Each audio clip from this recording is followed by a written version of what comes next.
Hey guys, tonight we sail into ancient sands and stranger minds where the winds blow salty, the armies wear eyeliner, one emperor decides to punish the ocean like it just insulted his beard. You're standing on the edge of an empire so massive, you can't see its borders only.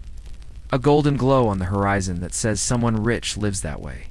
The sun is a melted coin in the sky, and beneath it, the Persian Empire is at its glittering height. Palaces shimmer, scrolls are copied, roads are paved, and somewhere deep inside a marble chamber, a man named Xerxes is having a very bad idea. But let's not get ahead of ourselves. Tonight's journey begins with his father Darius I, a man with more titles than friends, who's obsessed with control and imperial hairstyling. Don't laugh, those beard curls were engineered. He rules from Persepolis, a city carved from dreams and limestone, where stone bulls guard stairways and messages to the gods are written in cuneiform. So, before you get comfortable, take a moment to like the video and subscribe, but only if you genuinely enjoy what I do here. And let me know in the comments where you're listening from, and what time it is for you. I'm genuinely curious. Now, dim the lights, maybe turn on a fan for that soft background hum, and let's ease into tonight's journey together. You. Sit now under the heavy heat of a Persian afternoon. The scent of frankincense drifts through stone corridors. In the main square of Persepolis, a messenger bows, scroll in hand, as he delivers the latest report from the western edge of the empire. The Ionians, those scrappy Greeks, have rebelled again, and not just rebelled. They've torched Sardis. That's like burning someone's vacation villa just to make a point. Darius is not amused.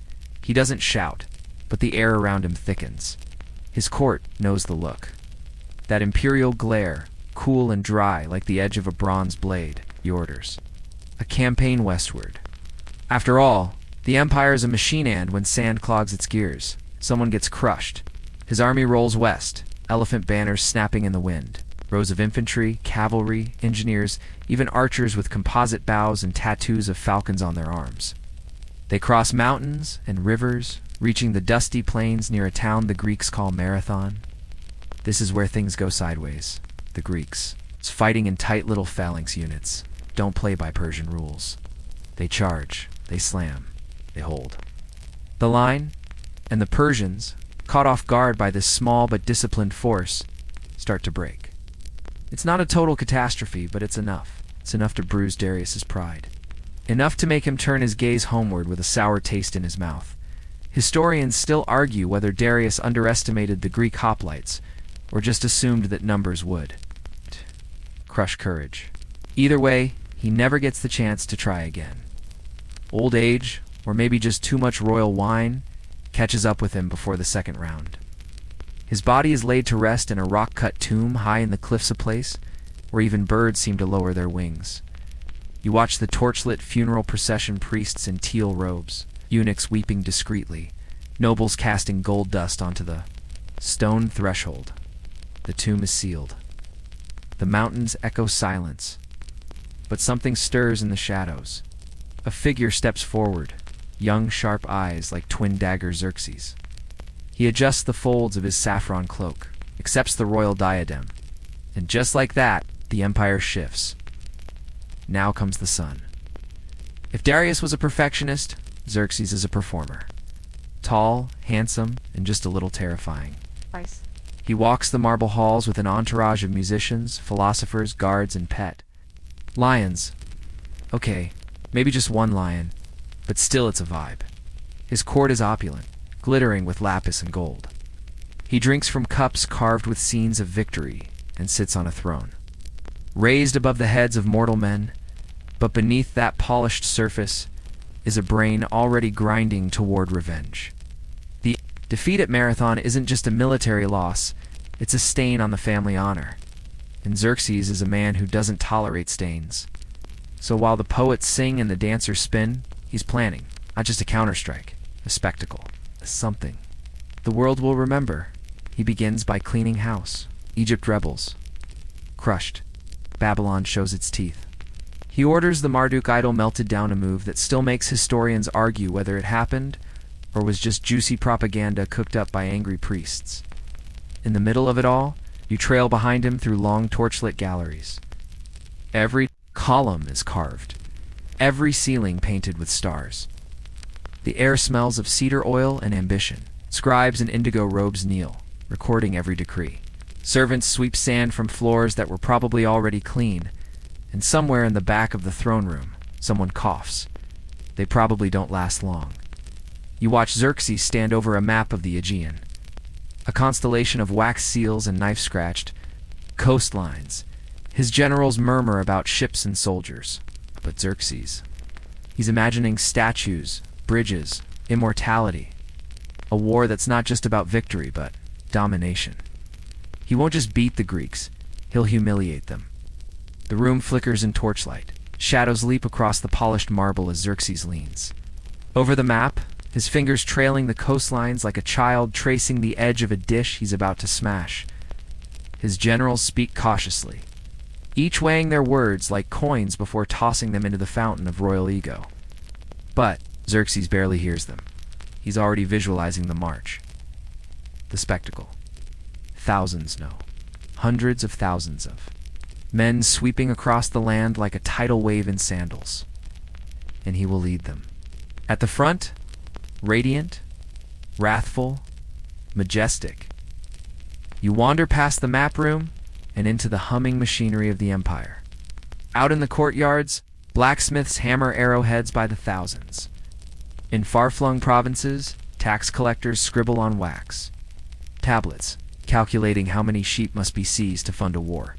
Even now, somewhere on the royal road, a messenger sprints, breathless and sunburned, delivering Xerxes' command.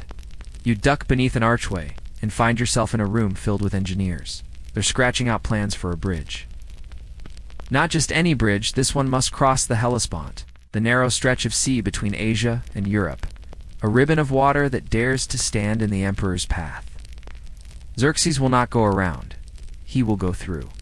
So his solution: build a floating bridge out of boats. Lots of boats lashed together with thick ropes, laid plank by plank, reinforced by sheer royal willpower. Historians still argue whether this idea was born out of genius or sheer imperial stubbornness. Either way, the plan is set in motion. Ships are summoned from every coastal corner of the empire, from Phoenician ports to Ionian shipyards. Timber is felled in forests that haven't seen axes in generations. You hear the rustle of papyrus as scribes issue requisitions: boats, rope, nails, livestock for feeding the workers, wine for morale, and spiced vinegar to keep the commanders from getting bored. And then there's the canal. Oh yes, did you think one absurd engineering feat was enough? Xerxes decides that his fleet will not risk being trapped in the narrow straits near Mount Athos again, where, to be fair, a previous Persian fleet was chewed up by storms and rocks like a baguette in a blender. So he orders a canal dug through the peninsula, by hand, by laborers, through solid earth, and just to keep things festive, he has the project supervised by nobles, architects, and possibly one over-caffeinated astrologer. You walk among the digging teams, their backs bent, their skin dusted with salt and sun. Some wear saffron tunics, others russet or indigo, the imperial colors fluttering like bruises against the stone. The sun lashes them by day. At night, they sleep in canvas tents, dreaming of pay they might never see. There's a fringe theory, okay? More of a historian's fantasy, that Xerxes commissioned a giant mural at the canal site, showing him splitting the mountain with a golden staff. It's probably nonsense.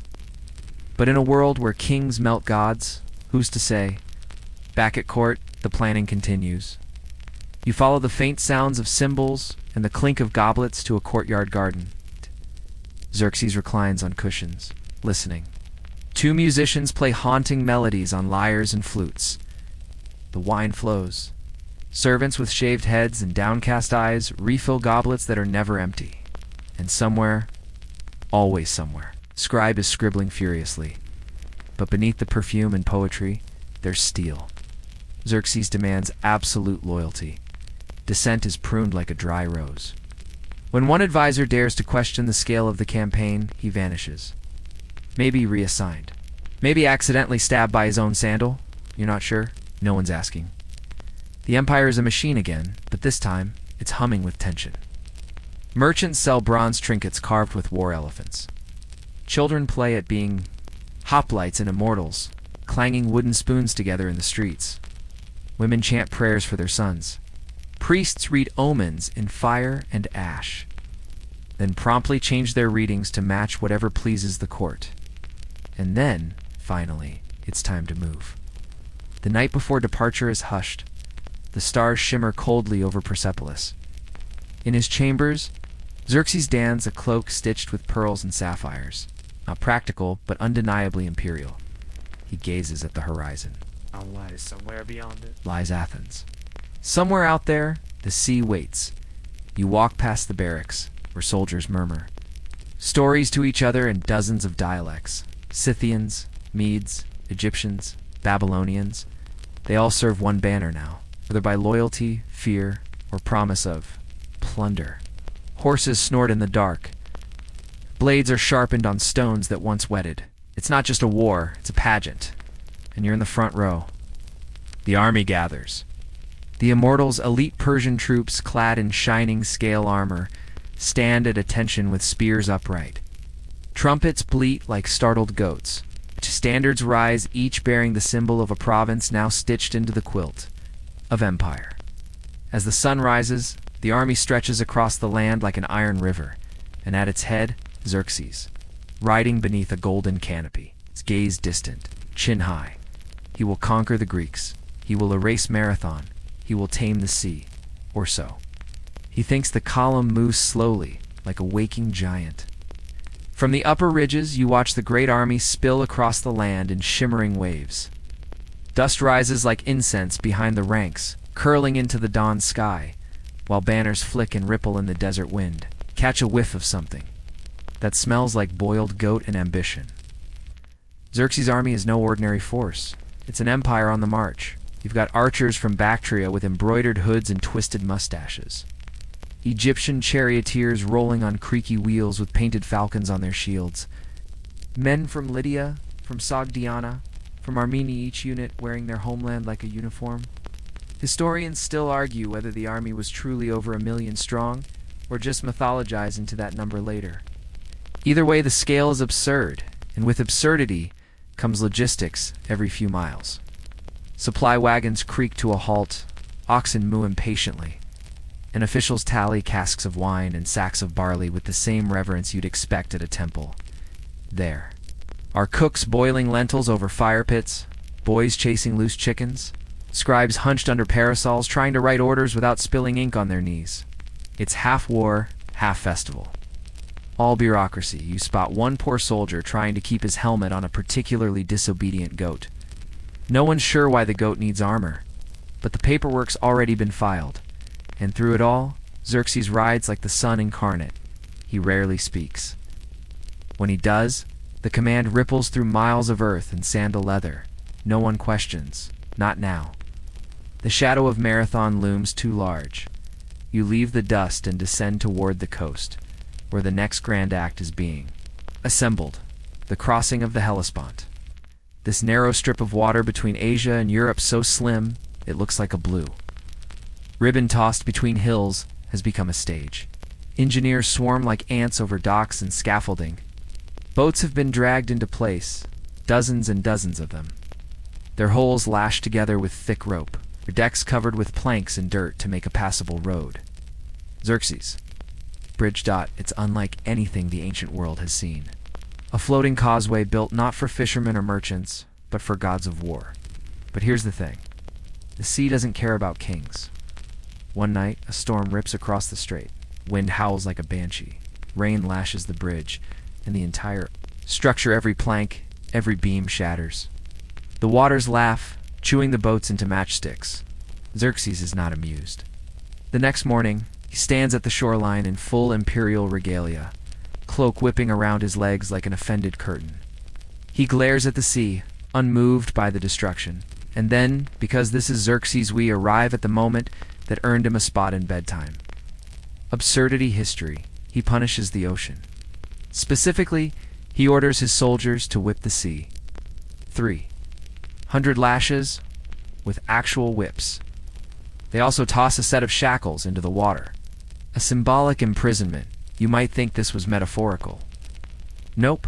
Herodotus records it with the kind of dry amusement that only a man watching a god-king have a tantrum could muster. Historians still argue whether it truly happened or was exaggerated for drama, but let's be honest, this is a guy who melts idols and builds canals through peninsulas. He definitely seems the type. Eventually, a second bridge is built. Better reinforced, calmer weather. The sea, perhaps still giggling quietly, allows this one. The crossing begins. You stand on the deck of a boat and watch the Empire march across. Water. Soldiers trudge over the floating road, their sandals thudding against wet boards. Horses snort, metal clinks, and priests burn incense at intervals to appease every possible deity who might be watching. It's both a feat of engineering and a parade of power imperial theater on a scale the world won't see again for centuries.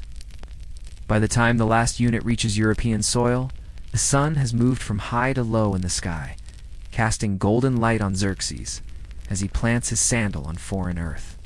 He doesn't smile, but you swear the corners of his mouth twitch. Ahead lies Thrace, then Macedonia, then the Greek mainland. Back in his tent, that night massive. Adorned with stitched lions and gold threads, you hear the clink of his goblet. He drinks in silence. His generals stand like statues, trying to anticipate what the next order will be. But for once, there is no outburst. No scowl. Just the quiet certainty of a man who believes the world is his garden, and he is finally ready. To prune it, you step out into the night. The stars above feel heavy with expectation. The ocean behind you glimmers lashed but unbeaten, and before you, the fires of Greece flicker on distant hills. You wake to the sound of trumpets distant, echoing through the hills like a lion clearing its throat. The Persian army is moving again, now deeper into European soil. The local villages tremble, their clay walls no match for marching bronze and ambition. And at the heart of it all, still perched atop his golden chariot, or seated beneath a tassel-fringed canopy of peacock feathers, is Xerxes. The landscape changes. Gone are the dry plains of Anatolian. Now you pass through dense forests, rocky cliffs, and strange mountain passes where the fog clings like gossip. You trail the army through Thrace and into Macedonia, which surrenders without much fanfare. Macedonian nobles offer water, bread, and just enough obedience to avoid being crushed under sandal and scroll. But you don't linger, because even as Xerxes accepts their submission with a bored nod, his mind is already racing ahead to Athens. To vengeance. To legacy now. Let's pause for a quick architectural interlude, because no Xerxes march is complete without some overthought building. Project. You stop beside a canal being carved through the neck of Mount Athasa, narrow isthmus of rock that previously wrecked his father's fleet. Darius had sent ships around this point and lost them in a violent storm, so Xerxes naturally decides to solve this with a human-made trench wide enough for triremes, because when you're an emperor, you don't walk around your problems, you slice through them. It takes years. Thousands of workers. Though Herodotus says it was more for show. Then strategy, the canal is built. Not with bulldozers or steel, of course, but with sweat pickaxes. Some fairly annoyed Phoenician engineers. Historians still argue whether this was strategic genius or an ego-driven dirt-cutting spree. Either way, you admire the absurdity of it, a king reshaping the earth just so he doesn't have to sail around a cape. Meanwhile, the army grows stranger. As it passes through the Balkans, it swells with conscripts and mercenaries men who speak in dialects so thick, even the interpreters shrugged. The messengers are exhausted. The tax ledgers read like novellas, and the supply lines. Oh, the supply. Lines creak like knees on cold mornings, one oddball detail that doesn't get enough. Attention, Xerxes brought a royal throne. A giant, ornate seat that required multiple men to carry, and was occasionally placed on hilltops so he could observe the land. Like a literal god surveying his sandbox, you see it now perched on a bluff overlooking the valley below. The king sits, motionless, a human statue in saffron robes, surrounded by guards with gold-tipped spears. Somewhere nearby, A eunuch fans him with a palm leaf. The air is thick with anticipation and cedar resin. But not everyone's clapping for this parade. Greek spies are watching. Runners race back to Athens and Sparta with news of this unstoppable river of men and steel. The city-states bicker. Some want to resist, others want to negotiate. Still others just want to survive the month. And in one shadowed council hall, a plan begins to form. Narrow, desperate. Hold the Persians at Thermopylae, the hot gates. Back on the Persian side, you attend one of Xerxes' many war councils. Inside a massive tent stitched with Babylonian symbols, generals argue over routes and supply depots. One suggests bypassing Thermopylae entirely. Another mumbles something about weather patterns and Greek morale. Xerxes listens, calm and passive, until he's not. Then he rises, gestures to a map, and speaks with the slow burn of a man who truly believes the world was made for him to walk across. The plan is set. You follow him the next morning as he steps into the cool mist of dawn. The air smells like pine and river silt. Birds scatter from the path of the army, which now seems to stretch from horizon to horizon. You're not sure how many languages are being spoken.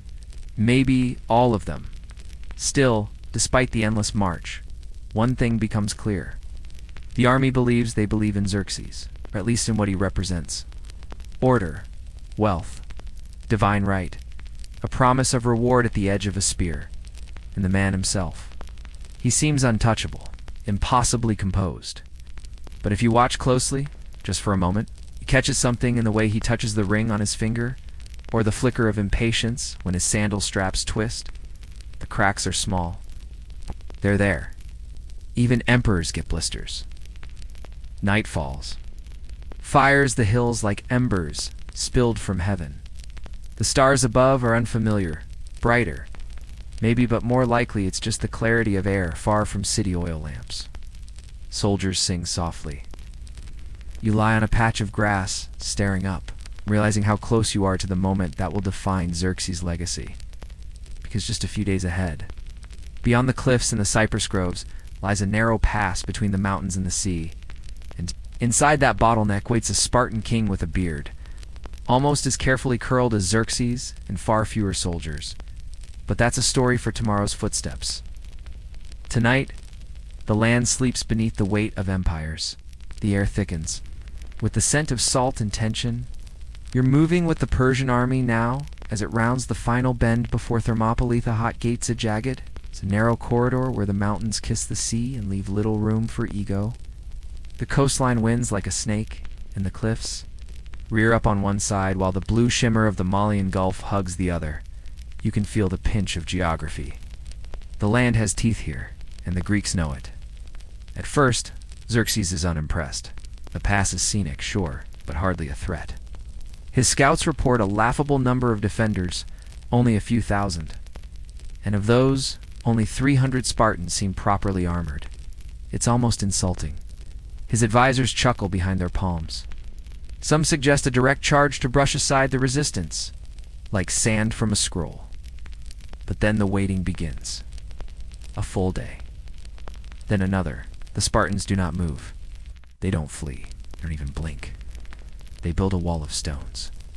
They do push-ups. One even braids another's hair. You can't help but laugh quietly, nervously, but it unnerves the Persians. These men aren't scared. They're preparing. And that is somehow worse. Historians still argue whether Xerxes expected a swift rout or merely wanted to impress the local tribes with a show of mercy. Whatever the case, he offers Leonidas, Spartacus' king, a final chance to surrender. Down your weapons, he says.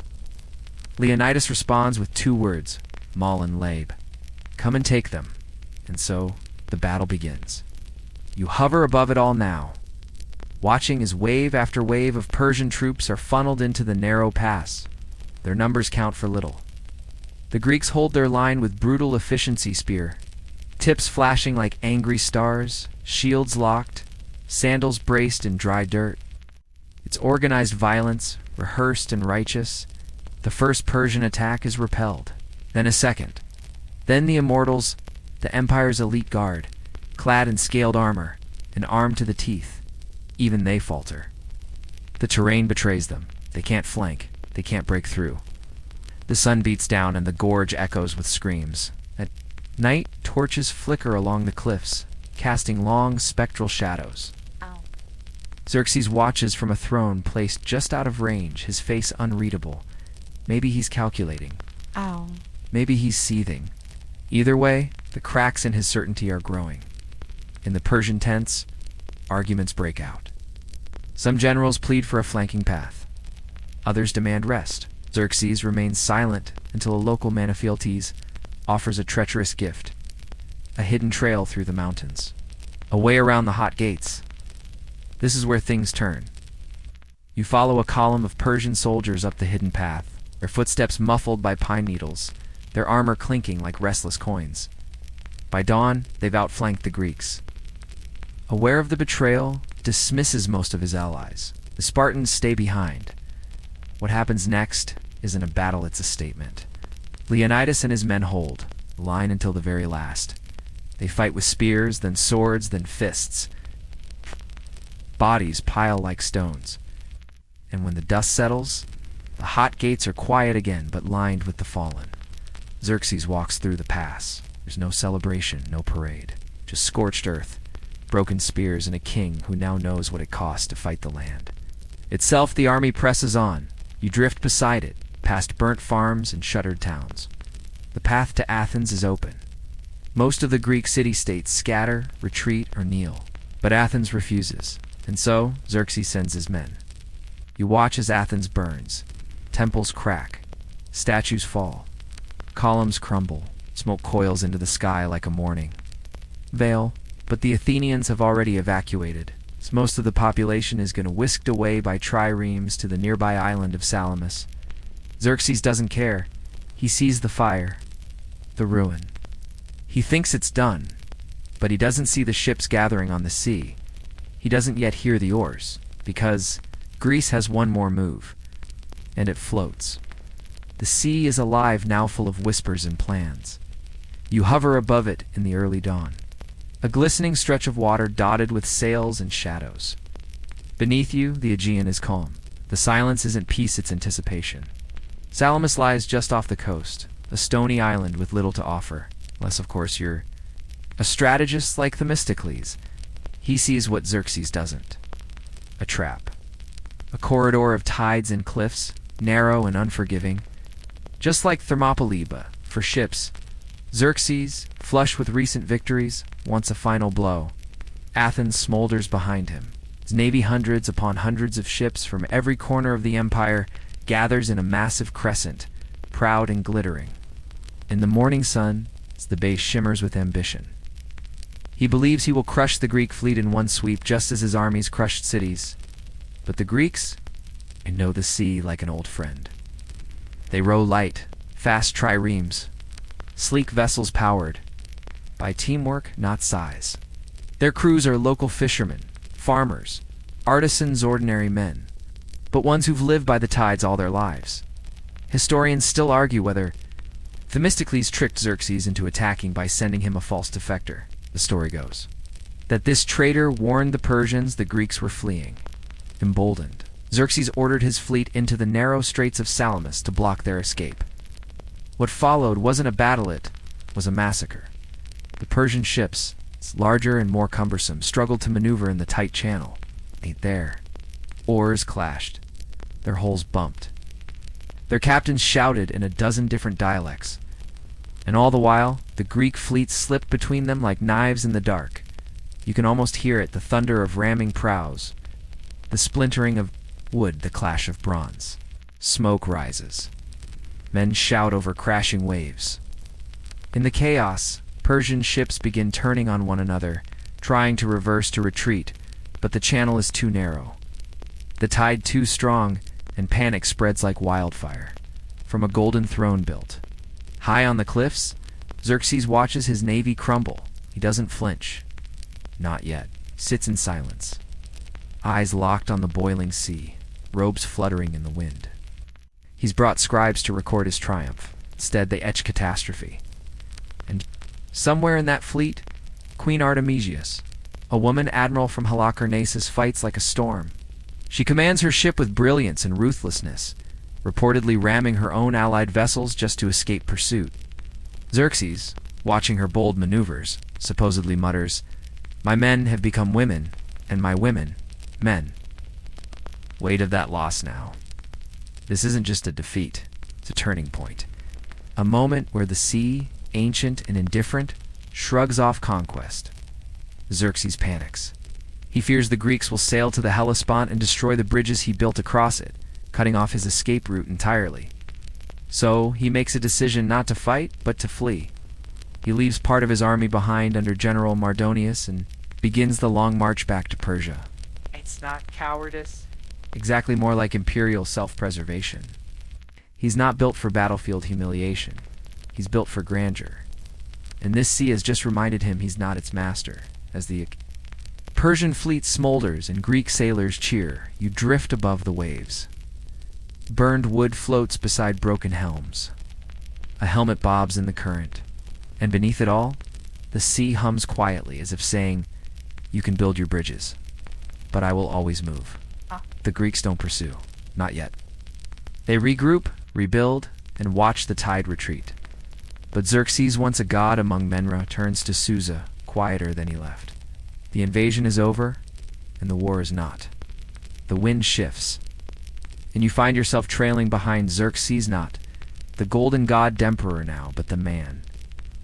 The dust of failure clings to his cloak as he marches eastward, away from the smoldering memory of Salamis and the humiliating ghost of a ruined navy. Back in Persia, the roads stretch endlessly before him. You watch his once proud caravan now subdued. Fewer banners, quieter fanfare, and a silence among his courtiers that no one dares break. The empire is still vast, still rich, still is but something essential has cracked. He returns to Susa. 2 familiar walls and incense-sweet halls, but nothing smells quite the same. He is welcomed as a returning victor because no one in the palace dares say otherwise. They throw perfumed petals, arrange musicians, and hold banquets with roasted lamb and chilled pomegranate wine. But it's hollow. The emperor's eyes do not sparkle. His smile is a flicker, not a flame. Night historians still argue whether Xerxes ever fully recovered from the Salamis. Whether it haunted him like a phantom in every dark corridor of the palace. Some say he doubled down on court life, isolating himself in layers of luxury. Others believe he became increasingly paranoid, purging advisors and retreating behind bronze doors. You move through his palace now. The air is warm and scented with cedar resin. Gold leaf covers every surface. There are dancers and storytellers, eunuchs and astrologers. It's a dream world, more elaborate than ever, but you get the sense Xerxes is building walls, not beauty. The grand campaigns are over. No more conquering Europe, no more whipping oceans. Instead, Xerxes begins his long twilight as a builder. He commissions colossal halls and intricate palaces. Yapid on a staircase at Persepolis grows more splendid. New capitals rise, new carvings flourish. Columns stretch upward, like fingers begging the sky for meaning.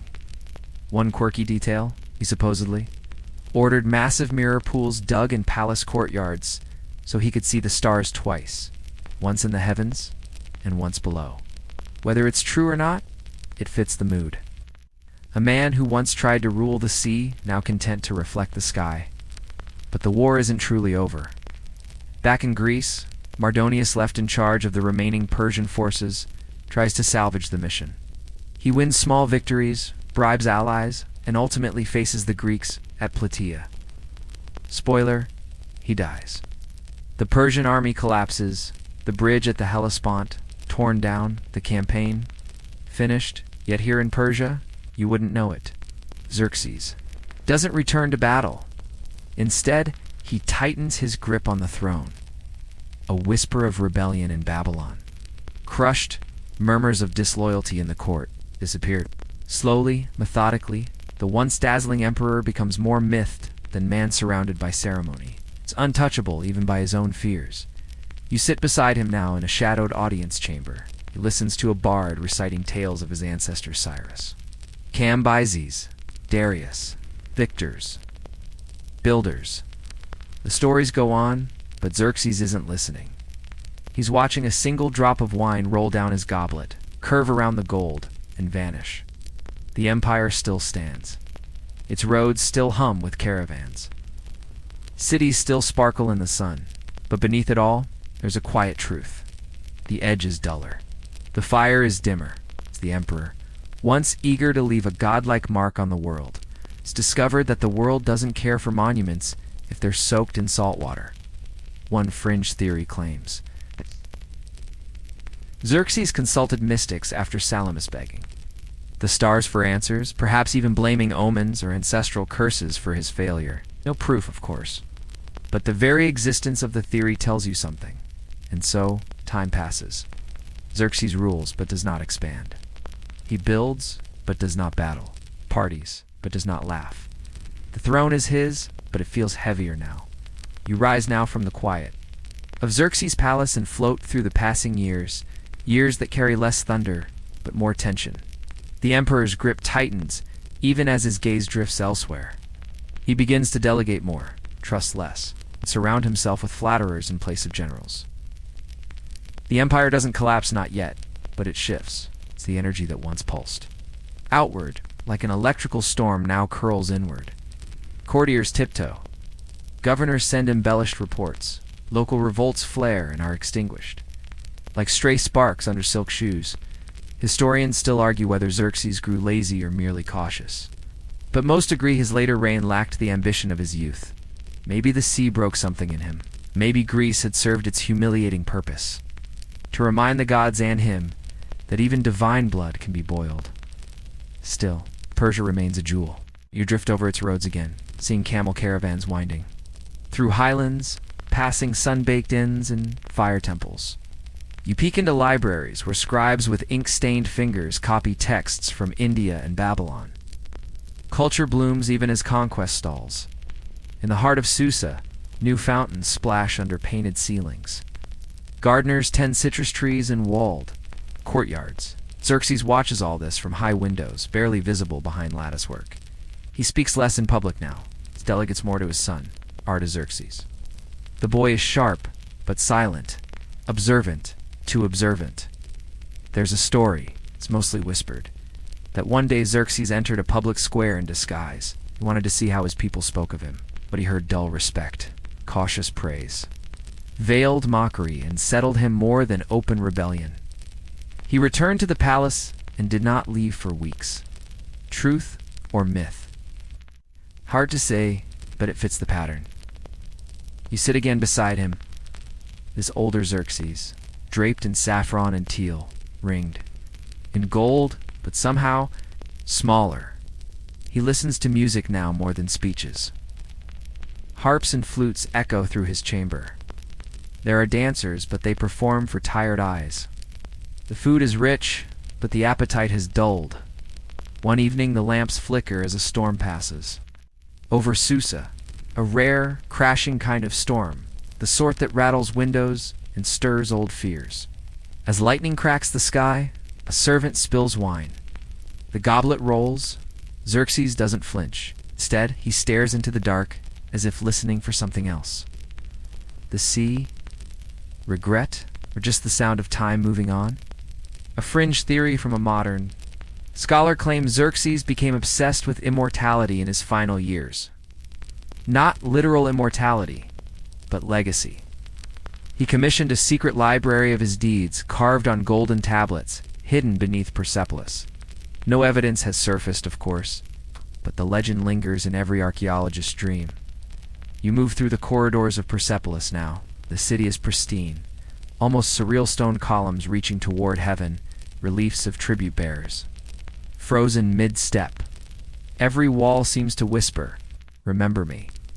And maybe that was Xerxes' plan. If he couldn't control the sea, at least he could outlast the tide of time. But even that hope, frays. In the shadows of the palace, politics grow sharp. Court factions whisper about succession. Some favor Artaxerxes. Others plot darker moves. There's a chill now in conversations, a stiffness in protocol. Even in luxury, danger blooms. You pause in a torchlit hallway, just as footsteps approach. A eunuch bows. Noble smiles too wide. Someone is missing. Someone has been moved. This is how empires rot nut with collapse. But with little shifts in temperature, and then one day, it happens. You hear it as a whisper through marble. Xerxes is dead. Some say he died peacefully in his bed, surrounded by servants in silence. Others claim he was assassinated by a courtier named Artabanus, who aimed to seize the throne himself. Historians still argue whether it was poison or dagger or heartbreak that finished the king. You picture the emperor's final breath, curtained off from the world he once tried to rule, surrounded not by the sea he challenged, but by the drapes of a bed that smelled of cedar and regret. No trumpets, no burning fleets, just a man, a father, a memory. And so ends the reign of Xerxes the Great. The man who once whipped the ocean now returns to dust. The news of Xerxes' death spreads slowly, as it always does in a land stitched together by roads and runners. The fire temples of Media to the steppe fringes of Bactria. It arrives as a whisper first, then a murmur, then eventually a new command to kneel. You sit quietly in the throne room of Susa as Artaxerxes' eye is crowned, his brows heavier than his years, his tunic, a sober indigo stitched with gold thread. The court shifts nervously, unsure how tightly to smile. His father's shadow lingers on every stone. The advisors murmur, the eunuchs bow, somewhere behind a carved cedar screen Artabanus. The plotter meets an abrupt and rather final end. But Artaxerxes is no fool. He knows power is a performance, not just a sword. So the rituals continue, the empire breathes, and the sea remains unpunished. Still, Persia is changing. You rise again, like a quiet breeze, and drift across its surface. The satraps rule there. Provinces with more autonomy, now some out of loyalty. Others because they know the center is softening. In Egypt, scribes still file reports to the king, but with more ink than fear. In Anatolia, mercenaries are hired not just to guard borders, but to keep rival governors honest. You float above Persepolis, still glowing in the sun like a god's. Chessboard, its steps, its bowls, its soaring halls remain intact, at least for now. But even as you admire the symmetry, you sense it. A stillness that isn't peace. It's a waiting, a tension threaded into silk tapestries and cool stone, and beyond the empire's western edge. Other wheels are turning. In Greece, the city-states squabble, recover, rebuild. Athens emerges as a power-confident, wounded, a little vengeful. Its democracy is loud and chaotic, but effective. Its navy grows. Its monuments rise. As time crawls forward, one name starts to drift eastward. Alexander. Yes, it's that Alexander. But don't leap ahead just yet. You pause above Babylon still. Majestic despite its fading luster, the ziggurats rise like stairways to stars, though the priests are older now and the stars seem farther away. Trade continues, learning continues. But there's a faint melancholy to it, all like a melody played in a lower key. Meanwhile, deep, in the archives of Susa and Persepolis, scribes continue to copy royal decrees, most of them dry, bureaucratic, written in languages no one outside the walls still speaks. You pass one, now a bearded man in russet robes, hunched over a wax tablet. His fingers are calloused. His mind drifts. He writes of harvests, of border skirmishes, of roads that need repair.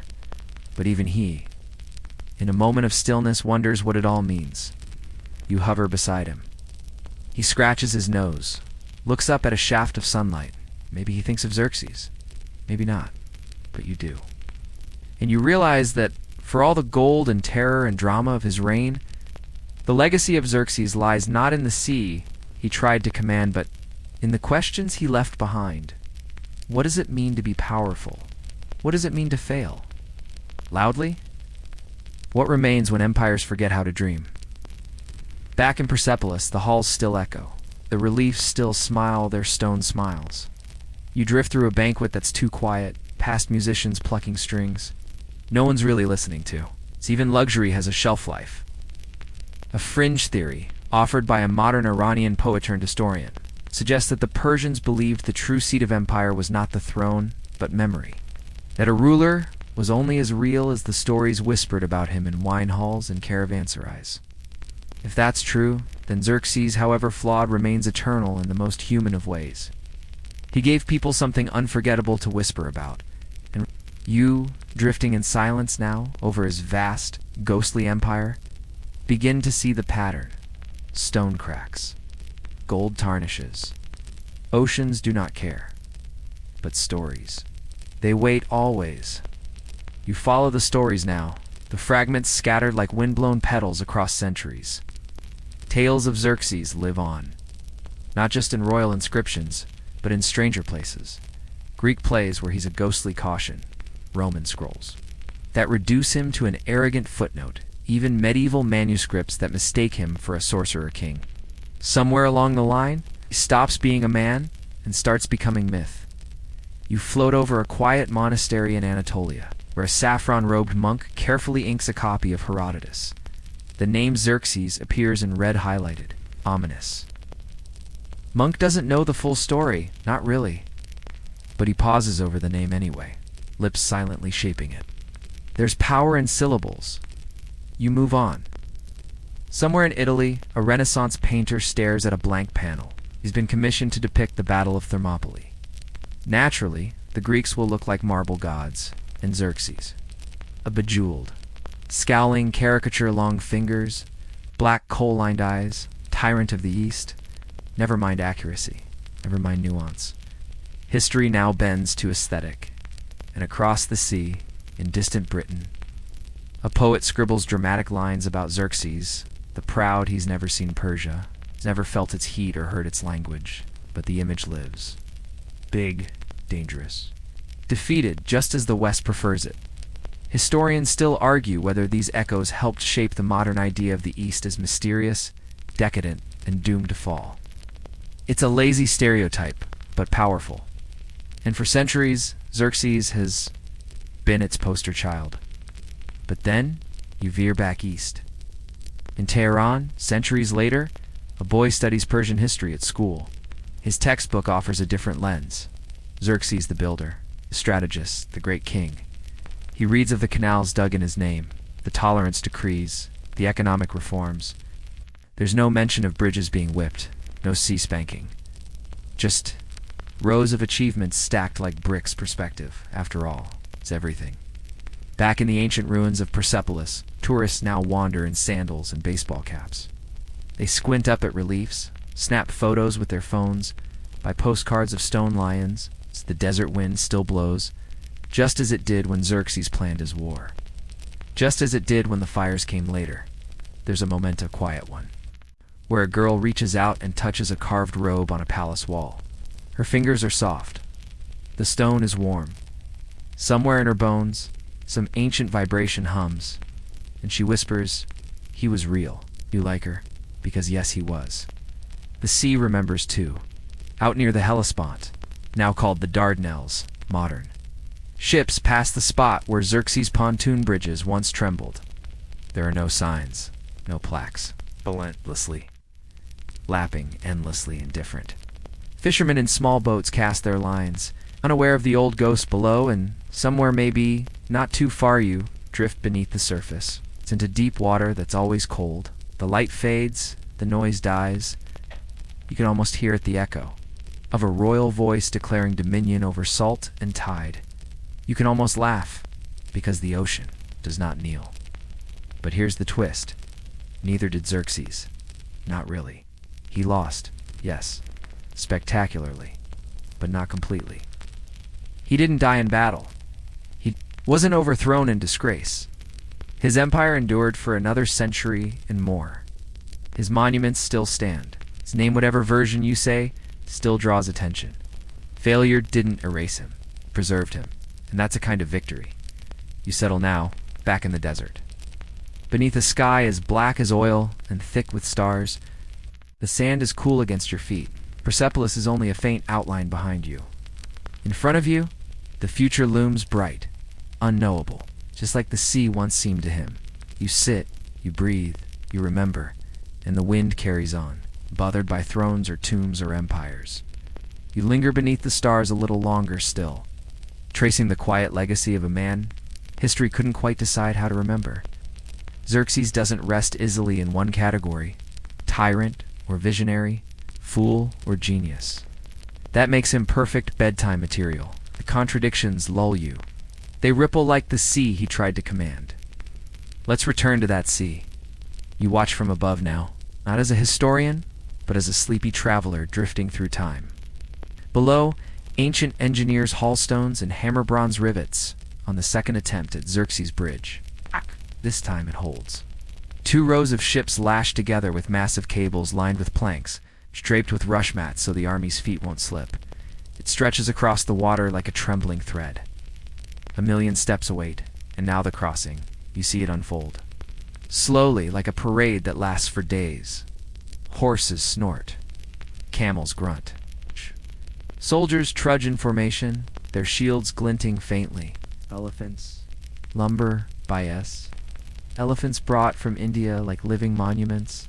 There are dancers, cooks, sappers, bodyguards, sacred fire bearers. The noise must have been incredible. And somewhere in the middle rides Xerxes. His chariot is gilded, its canopy fluttering in the sea breeze. He doesn't look left or right. He looks forward. Always forward. Historians still argue whether the army was truly over 1,000,000 strong. That number might be dramatic embroidery, but even if it was half that size, it would have looked like the world itself was migrating across the sea. From the Greek side, villagers stare in stunned silence. Some pack up and flee to higher ground. Others drop to their knees and pray not for mercy, but for weather. A good storm could ruin everything. You glide above the army's arrival on the European shore. There's no cheer, no celebration, it's just a sense of inevitability, like a tide that's come too far to stop. Supply lines are arranged. Depots built. Command tents rise in neat rows. Xerxes inspects each detail. He believes in dominance through order. If everything runs precisely, then the war will too. He doesn't yet know that Greece is about to introduce him to the concept of controlled chaos, but that's later. Tonight, it's about grandeur. Xerxes doesn't just want to win, he wants to be remembered winning, so artists are commissioned. To sketch the crossing, scribes record the head count of units, horses, and banners. Rumors say he even had a sculptor carve a model of the bridge, and ivory historians debate if that's just poetic exaggeration or ancient PR. Still, you wonder if he felt any fear. The water beneath the planks still moves. The waves still murmur. Secrets. And now, they know who tried to master them. You move inland, past hills and olive groves, into Greece itself. The land is smaller, harsher, tighter than Persia's open spaces. The valleys choke movement. The mountain passes force careful. Maneuvering, it's not built for easy conquest. It demands strategy, and luck and resistance is already gathering. You watch Greek scouts dart between trees, small bands of fighters ready ambushes. A farmer buries his coins in a clay pot just in case. An old woman weaves charms of garlic and sea salt, muttering curses in a dialect the Persians wouldn't understand. This land has its own magic, but Xerxes doesn't slow. His army eats up the miles. He builds roads as he moves, drains marshes. He cuts canals through peninsulas. Nothing is allowed to slow him. It's not just fighting enemies, he's fighting geography. You admire that? In a sleepy kind of way, the desire to overcome everything: wind, water, rock, resistance, with enough willpower and wood. But remember, the ocean still remembers, and it's patient. Now you're floating just above the narrow pass at Thermopylae. The air here feels tighter, like the land itself is bracing for what's about to happen. Jagged cliffs rise on one side, the sea claws the other. There's barely room to march, let alone maneuver an empire. But Xerxes doesn't see a problem. He sees a speed bump. The Persian army arrives like a thundercloud, too big to ignore, too slow to avoid. They set up camp in the dusty foothills. Tents sprout like weeds. Fires dot the horizon. Horses snort, armor clinks, and somewhere deep within the imperial pavilion, Xerxes consults his generals, a map stretched between them like a nervous animal.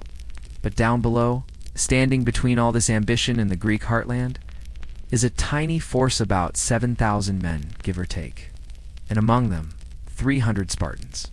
You see them now, not as action movie caricatures, but as living, breathing soldiers. Their cloaks are crimson but faded, their shields scratched from training, their hair braided, oiled, combed. Yes, Spartans took grooming seriously, especially before battle. One of them sharpens a spear with the slow patience of someone who knows he won't be using it many more times. Historians still argue whether the Spartans volunteered for a suicide mission or if this was just standard duty gone sideways. Either way, they knew what was coming. The first few days, skirmishes. The Persians probe the pass. Expect the Greeks to scatter like startled goats. But the goats fight back. Hard. The terrain favors the defenders. Persian numbers mean little in a place where only a few can advance at once. The Spartans and their allies hold the line with brutal precision, as if the rocks themselves have decided to bite. Xerxes grows annoyed. He sends in the immortals, his elite guard. They return. Mortal. More Persian bodies pile in the narrow gorge. The king frowns. This was not part of the vision board. From your high perch, you spot the Greek commander Leonidiscum, methodical, probably tired of being heroic already. He doesn't give speeches, he gives orders. His men trust him. Now imagine this. Watching from a golden chair, waiting for the pass to crack. The sun burns his skin. The mountain wind smells of blood and pine. He asks again, why are they resisting? Glory, even bribes. Leonidas declines with a shrug, and here's where betrayal creeps in. A local named Ephialtes Histories, least popular tour guide, tells the Persians about a secret goat path, one that snakes behind the cliffs and bypasses the bottleneck. A midnight march begins. Footsteps echo between twisted trees. The trap closes. At dawn, the Greeks realize what's happened. They're about to be surrounded. Many of the allied forces retreat while they still can. But Leonidas and his Spartans stay, along with a handful of loyal Thespians, the Thebans. Not a lot, just enough to make a legend. You see the last stand now. Dust, screaming, bronze flashing under a rising sun. Spears snap. Crack. Spartans fight in tight formation, step by bloody step. When their weapons break, they fight with fists and teeth. Leonidas falls.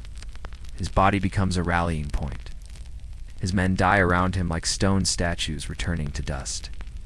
Xerxes walks the battlefield after. He's won, but not really. The delay has cost him time. The example has lit fires across Greece. This wasn't a defeat, it was a flare. And now he has a decision to make. You drift away from the pass, where carrion birds already circle, and follow the Persian army as it pushes onward. Cities burn, some surrender, others vanish in smoke. Athens is evacuated, then torched. Xerxes sits atop the Acropolis, watching flames curl into the sky. He believes he's won. But far away, Greek fleets gather. A new front is forming. On land, but in the water and the sea. Remember, still hasn't had its say. You find yourself now adrift over the Aegean. Skimming low above whitecaps and salt spray, trailing behind one of the most important naval dramas in ancient history. The sky is cloudless.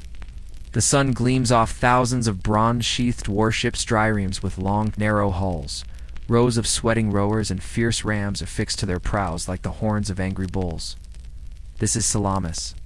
On one side, Xerxes, and the Persian fleet massive, glittering, seemingly invincible. On the other, a coalition of Greek city-states, badly outnumbered but cunning in ways Xerxes hasn't yet learned to respect. It's like bringing a brass elephant to a knife fight in an alley. The straits are narrow, that matters. Remember Marathon? Terrain mattered there too. And the Greek says, especially a wily Athenian named Themistocles, know this stretch of water like the back of their sunburned, discovered hands. Themistocles sends a message to Xerxes, pretending to betray his own side. The Greeks are retreating. He claims, strike now. And because he can't resist the theatrical flourish, Xerxes bites. Historians still argue whether Xerxes fell for the trap or walked into it knowingly. confident in brute force. Either way, he sails into a funnel. A trap where maneuverability dies and panic breeds like mold. The Persian fleet crowds the straits, ships bump, oars clash, orders blur. From the hills above, Xerxes watches it all from a golden throne he had, set up for the occasion, as if attending an imperial sports match. He even has scribes nearby, ready to record his inevitable triumph. Instead, what they record is chaos. Greek ships dart and weave like angry hornets, ramming from the side, tearing open holes, pushing the Persians into one another. The triremes. Bronze-tipped rams bite through wood and sinew. Sailors scream, rowers drown. Fire arrows streak across the sky, trailing smoke like black ribbons. You hover above the mess. The water churns red. The air smells like pitch and salt and burning linen. Persian ships sink in droves. Soldiers try to swim, and he can't. This is not their sea. They weren't trained for this. You glimpse a Persian admiral shouting on the deck, only to vanish beneath the waves. Meanwhile, Themistocles' fleet pulls, tighter, more coordinated, like a net drawing in The Last of the Catch. You imagine the quiet satisfaction in his face, not smugness, but a hard-earned grin that says, "Told you so, Xerxes?" He watches, stunned. His massive army is still intact, but something in him changes. Maybe it's the realization that the Greeks aren't just annoyances, they're dangerous. Or maybe it's because his invincible navy just turned into wooden confetti. Either way, he makes a choice. He won't stick around to finish the job. Himself you watch as he withdraws to the mainland, leaving his top general Mardonius to wrap things up. The King of Kings has places to be, after all. Palaces to redecorate. Oceans to scowl at. Besides, it's easier to punish failure from a distance. The fleet limps back toward Asia. The survivors are ragged, burned, beaten, the sea. Once dismissed, is just another thing to conquer, has shown its teeth. And here's where it gets personal. Xerxes. According to several ancient accounts, especially Herodotus, who never met a dramatic moment he didn't like, is so furious about the sea betraying him that he has it whipped. Yes, literally whipped. With chains and shouts, like a naughty servant. You can't make this stuff up. 100 lashes, maybe more. And someone probably terrified was assigned to do it. Imagine that job description.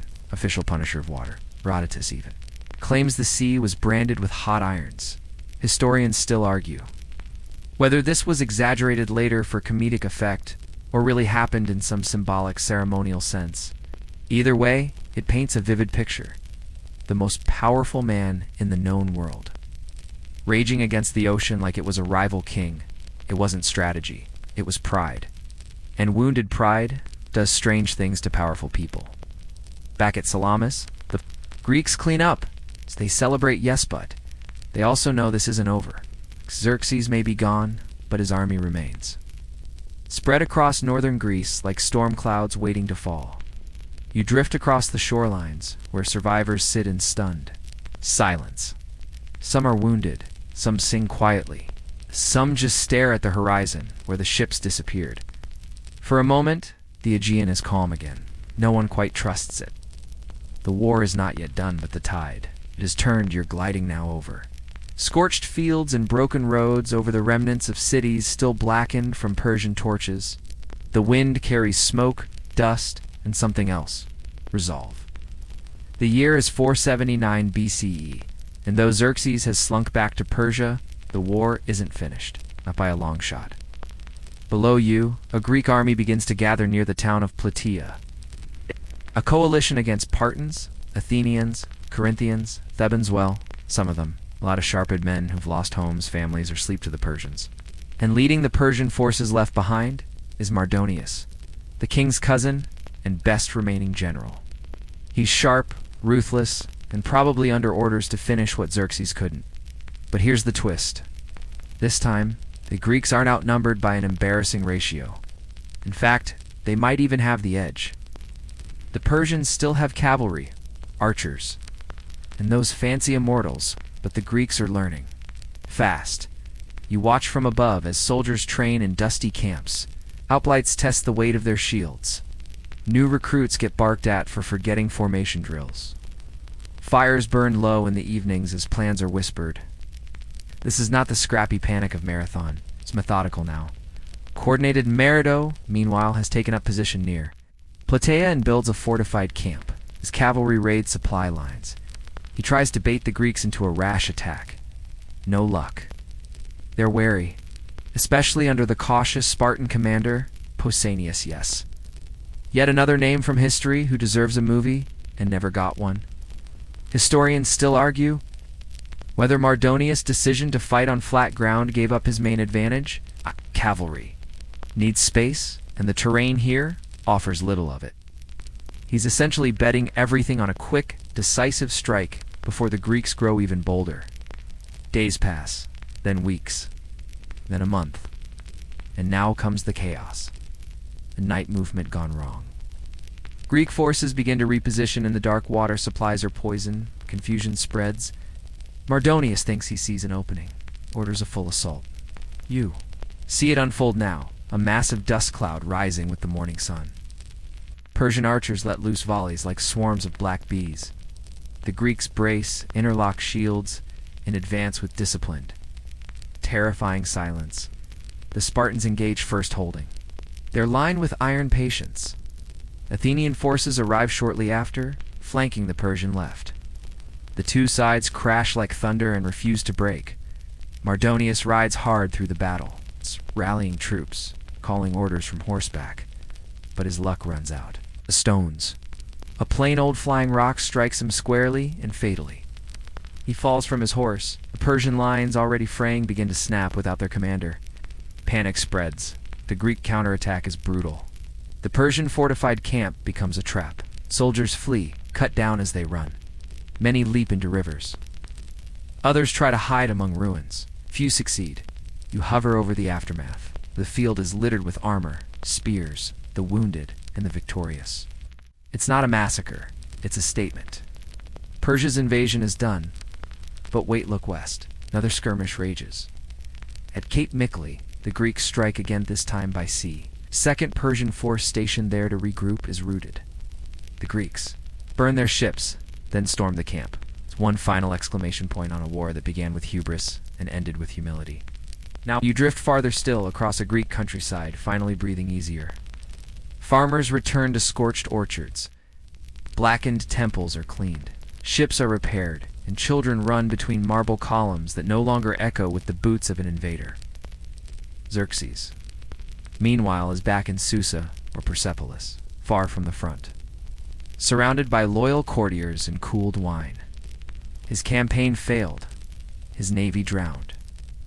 His legacy now includes not only palace inscriptions and gilded thrones, but also the memory of whipping the sea. But even defeated, he is still the emperor of the most powerful empire in the world. He lives on for over a decade, overseeing monumental construction, crushing rebellions, issuing decrees. Yet he never again invades Greece. You might think he learned a lesson, or maybe, just maybe, he realized some things. Like tides, like time, aren't his to command. You drift now across a quieter empire. Persia, despite its bruises, still stretches magnificently across the continent, like a jeweled belt-lush gardens in Susa. Wind-tossed banners in Babylon, couriers galloping through golden deserts, carrying news stitched in cuneiform. But behind it all, something has shifted. A tension, barely audible but constant, like the creak of wood beneath weight. Xerxes continues to rule, at least in name. His return from the Greek disaster didn't mark the fall of Persia, but it dimmed something in him. You imagine him seated on his throne, bored and brooding, watching artisans chisel reliefs that show him victorious.